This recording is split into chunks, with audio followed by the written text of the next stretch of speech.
These hot temperatures can be really dangerous for our pets. So how do we know when they're in danger? So joining us live is veterinarian Dr. Lisa Hess with the warning signs that our furry friends are overheating, maybe even having a heat stroke, and how we can keep them out of harm's way. Dr. Hess, thank you so much for joining us this morning. Thank you. So, Thanks for having me. Yeah, of course. I would like to know what the signs are of a heat stroke in dogs, because I'm sure it varies between species and also between cats. There's probably a difference too right there. Yes. Well, more commonly we see heat stroke in dogs, not necessarily cats. I mean, we do occasionally we'll see it in cats that maybe were locked in a shed or something like that. But mostly it's dogs who are outside exercising in the heat. Maybe we're out on a walk and got overheated. And the signs that we see that we look for are panting, unable to calm themselves down, just excessive breathing, red gums, vomiting, diarrhea, disorientation. Eyes may look glazed. They may be drooling, slowing down. And if we see those signs, stop, take a break, cool them down. The easiest thing you can do is get them into the shade. Take some cool towels. If you have access to cool towels, put it around their neck or their abdomen, and do it slowly. We don't want to cool them too fast, because cooling them too fast can actually lead to hypothermia, and we don't want that. But cooling them down to where they're able to at least sit up and drink some cold water, really important. And the general rule is if you need air conditioning, they need air conditioning. That's the general rule. So just being aware of how they're doing and how they look. Are they tolerating the heat? Sure. Or are they not? Yeah, and even, taking your dog on a walk, you may think it's innocent enough, but I think sometimes we tend to overlook that their paws, their cute little paws, are getting burned up, right? Yes, their paw pads, the asphalt, even decking, concrete can cause burns to their paw pads. So just being aware of simple environment. If you want to go outside, maybe stick to the grass. Maybe that would be a safer option.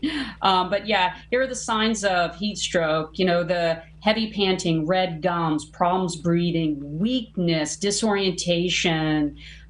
Glazed eyes is another one that sometimes we'll see. And if you start seeing that, stop, get them in the shade, get them some water right away. Are there certain breeds that are more predisposed to having a heat stroke? Absolutely. Okay. So the Brachycephalics, sort of the scrunched, flat nose breeds, the Bostons, the Boxers, English and French Bulldogs, Pugs, those breeds just are not efficient at cooling themselves. So they, dogs in general cool themselves differently than we do. So we sweat. We have sweat glands. Dogs pant. That's how they cool themselves. They dissipate heat that way, which is not as efficient as us. So we have to be very conscientious about how they're acting. Are they tolerating this? How are they looking? And if you have a pet that might be a little overweight or have an underlying health condition, I would stay out of the heat. Or dogs that have a lot of fur, like Akitas, or even golden retrievers. I mean, that's a lot of hair on those dogs. And so cats, they can get heat stroke. I mean, we have to also talk about our parents that have cats. And so I know you don't really walk your cat outside too much, but if they are out loose in the yard or whatever, how do we make sure that they're doing okay as well?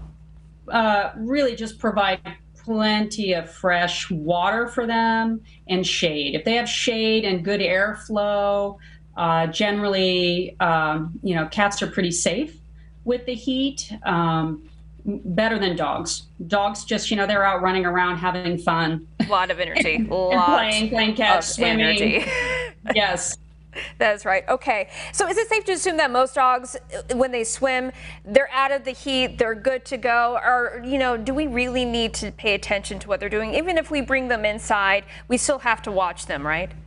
Absolutely. So a couple things I want to bring up about swimming. Not all dogs are created equally when it comes to swimming. I have a dog that sinks. Okay. So really important to know your dog, know your breed, and there are life vests out there for pets. if you think your dog is exposed to heat stroke or showing signs, I would not wait to get to the vet. The early intervention is better. They can have delayed signs of kidney changes, clotting abnormalities, heart arrhythmia. It's really important.